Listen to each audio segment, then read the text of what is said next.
فرمید. سلام علیکم و رحمت الله. علیکم السلام و رحمت الله. آقا محمد بزرگوار بفرمایید. خسته نباشید، شب شما بخیر. سلامت بشید، الله متعال حفظتون کنه.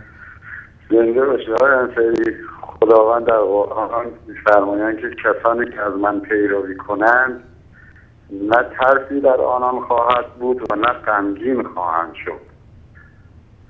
خدمت شما عرض کنم که من در جواب این برادرم که زنگ زد توهین کرد فقط یک کلمه میگم 100 بار بدی کردی و دیدی ثمرش را، خوبی چه بدی داشت که یک بار نکردی.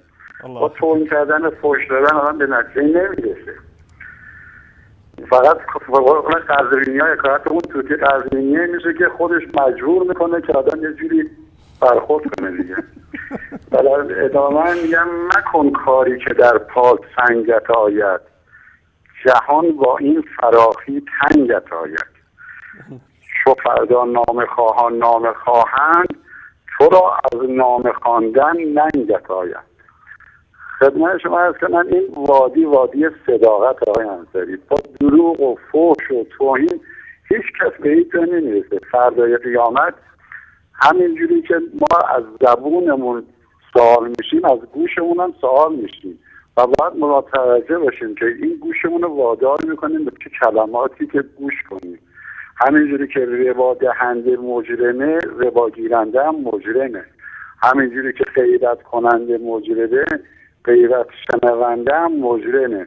و همینجوری هم من اگر بشینم پای این شبکه ها وقتی توهینا رو ببینم به اصحاب پیغمبر، به زنهای پیغمبر، مطمئن باشید که منم فردای قیامت باید جواب بدم. باید متوجه باشیم چیکار میکنیم. اینجا جای صداقته. با دروغ گفتن هیچ کس به هیچ جا نرسه نمیرسه. اگر حرفی سخنی مطلبی علمی دارن بیان ارائه بدن، ما هم پای تلویزیون نشستیم گوش میکنیم. این بنده خدایی که الان فحش میده نمیخوام ببینم مادرش، خواهرش، خانواده خودش کنارش نیستن یا پای تلویزیون نیستن. یعنی واقعا این آقا خودش شرمش نمیشه به کار بردن این کلمات و فردای قیامت باید بازخواست بشه. آقای انصاری واقعا من یه مطلبی بگم و این که در یک دورانی یه شاهزاده‌ای میخواست ازدواج کنه و اون در اون موقع رسم این بود که می اومدن تو شهر جارچیا جار میکشیدن، دخترای دم بخت رو دعوت میکردن در حضور شاهزاده. شاهزاده از بین اینا همسر آیندهش انتخاب میکرد. جارچی اومد تو شهر جار زد، مردم رو دعوت کرد. مردم هم خب سری دخترای دم بخت رو افتادن به طرف قصر پادشاه. یه خانواده فقیر نداری بود. مادره به دخترش میگه دخترم تو هم برو شرکت کن. میگه آقا مادر جان من کجا، شاهزاده کجا، من یادم فقیر نداره بچه یتیم، هیچ وقت شاهزاده من انتخاب نمیکنه. میگه آره دخترم تو هم حالا بختت امتحان. آقا دخترم میاد میره تو این مجلس شرکت میکنه. شاهزاده میاد، تمام دخترای دم بخت همه منتظر. شاهزاده میاد به اینا میگه این گلدونه که اینجا هست هر کسی میتونه از این گلدونا رو برداره ببره تو خونه. من توی این گلدونا هر کدوم گلدون یه بذر گل کاشتم، شما ببرید مدت 15 روز وقت دارید این گلدون رو ببرید آبیاری کنید بهش برسید بیاید، هر کس گلش زیباتر باشه من اونو به همسری خودم انتخاب میکنم. آقا این بنده های خدا دخترها همه این گلدونا رو وهم دارن، هر کسی یه گلدون میاد میره خونه و شروع میکنه به گلدون رسیدگی کردن. این دختری هم که مد نظر ماست دختر فقیره، اونم یه گلدون برمی‌داره میاره تو خونه. آقا تو این 15 روز هرچی آب به این میده، هرچی کود به این میده، میبینه چیزی سبز نشد اصلا. خلاصه بعد از 15 روز این گلدون همینجوری میگیره دستش میاد میره قصر شاه. میبینه تمام دخترایی که اومدن همهشون گلدوناشون چه گلای زیبایی داده. خلاصه میشه خودش دیگه خب من در مقابل اینا هیچ بختی ندارم و هیچ شانسی ندارم.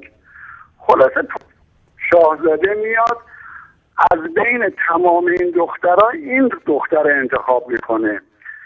میگه آقا این همسر آینده من ایشونه. وقتی بهش میگن چرا، میگه به دلیل اینکه توی گلدونای شما هیچ کدوم بذری نبود، همه گلدوناتون خالی بود، ولی چون شما آدم دروغگو و پدر سوخته‌ای هستید رفتید از خودتون تخم کاشتید، گل کاشتید، آوردید، حالا برای من ارائه میدید. این صداقت داشته که این گرگین رو برداشته آورده، چون تو این گرگین هیچی نبوده. و واقعا آقای انصاری در اون دنیا هم راستی رو میپسندن. خدای سبحان حقیقت رو میخواد از ما. میگن چوپان دروغگو مرد رفت به اون دنیا، ازش پرسیدن گفتن تو کی هستی؟ گفت من دهقان فداکارم. آقا با دروغ گفتن همیشه که دیگه نمیشه دروغ گفت که. آقا ببخشید من سرتون رو درد آوردم و در خاتمه اگر اجازه بدید دو بیت شعر تقدیمتون کنم و بفرمایید. خداحافظی کنم. بفرمایید. زنده باشید. میگه آدم ای دور دانه عرش بقا، وصل نزدیک است سوی ما بیا. هیچ دانی در جهان نقش تو چیست؟ خوب بنگر خالق و رب تو کیست؟ گر منم معبود تو با من شوی، محرم سر علوم من شوی. حال داخل شده در رضوان من، تا ابد هستی کنون مهمان من. پاسخ آری در اون روز الست، آخرین راه نجات آدم است. آقا شب بخیر میگم و خدا حافظ شما. التماس زنده باشید. تشکر از شما. الله تعالی ستون کنه.